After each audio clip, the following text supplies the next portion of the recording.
Okay, let's dive right into this fascinating explainer of a classic jungle tale. Today we're going to dissect a really delicate balance of power, ancient rules, and a sudden clash that literally changes an entire ecosystem forever.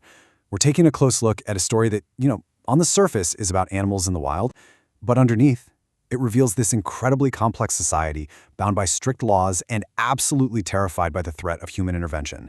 Let's get right into it. Imagine a strictly ordered society where just one selfish act by an apex predator threatens to bring down absolute destruction on everyone. That is the core tension we're exploring today. Every single action in this jungle has a consequence, and when the most sacred rule gets challenged, it throws every living creature into immediate, high-stakes danger. Section 1, The Mischief Maker arrives.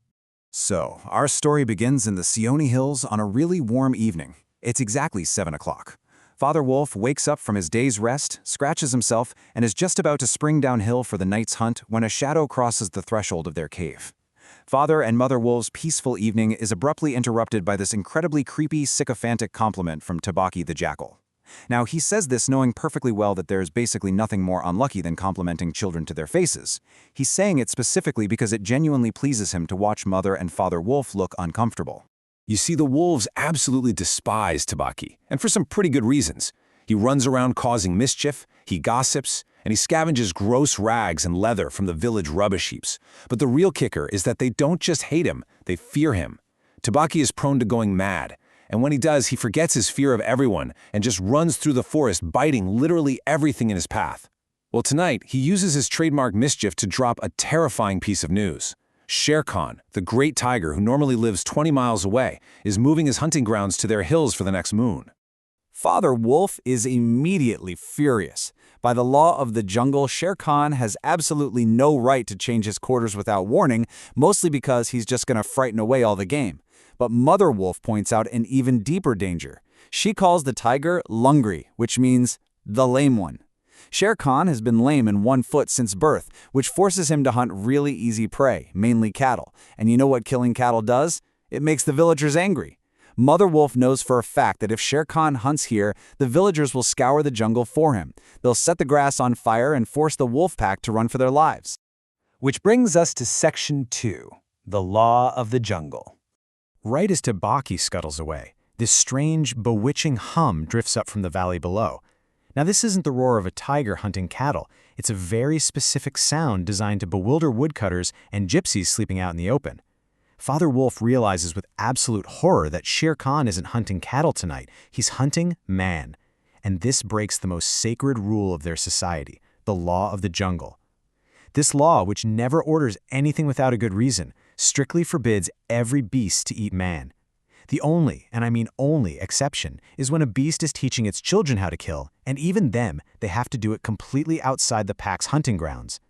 Some animals try to claim it's just because man is weak and defenseless, but the actual reason is much more terrifying, and it's highly relevant to how any structured society protects itself from ruin.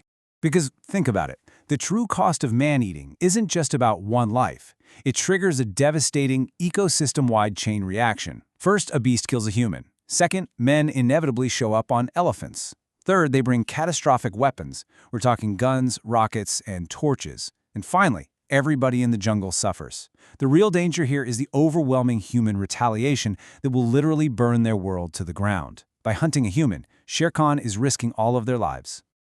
So, how does this hunt actually go? Well, as the night progresses, Shere Khan's hunt turns into an absolute disaster. That terrifying hum turns into the full-throated roar of a charge, but then it instantly morphs into this painful, un-tiger-like howl. Mother Wolf realizes he completely missed his prey. Father Wolf listens to the giant tiger tumbling about in the scrub and realizes the fool had no more sense than to jump right into a woodcutter's campfire and burn his feet. But there is zero time to dwell on the tiger's blunder because immediately after that, something starts coming up the hill. The bushes rustle and Father Wolf crouches, preparing to strike. Let's move on to Section 3. Enter the man cub. So Father Wolf springs forward to attack the rustling bushes, but he actually halts midair, landing almost exactly where he started, because standing directly in front of him, just holding onto a low branch, is a tiny, naked human baby who can barely walk. Instead of being a threat, this soft, dimpled little kid looks up into a deadly predator's face and just laughs. It's wild.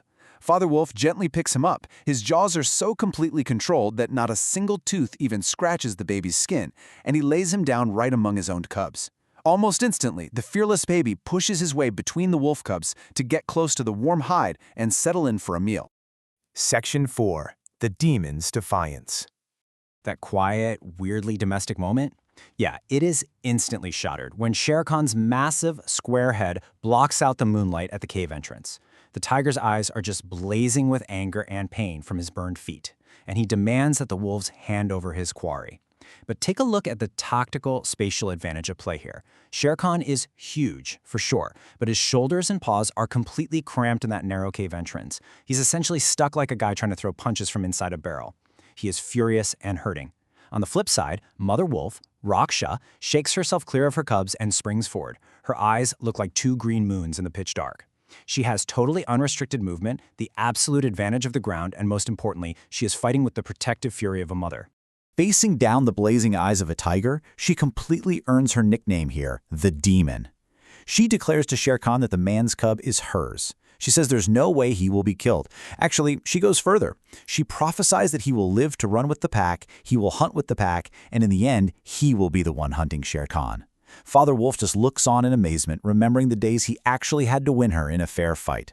Shere Khan knows he can't win a fight to the death against a mother wolf in this kind of physical position, so he backs down, growling in frustration as he retreats.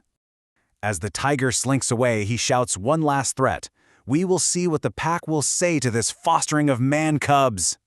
Mother Wolf throws herself down panting and officially names the hairless baby Mowgli, the frog, absolutely determined to keep him. But Shere Khan's parting words leave us with this incredible ultimate tension. The law of the jungle governs everything, right? And the free people of the wolf pack take their orders from the head of the pack, not just one fiercely protective mother. Which leaves us with a critical, lingering question to ponder. A mother's love might have saved him tonight, but can this fragile man cub truly survive the judgment of the entire pack?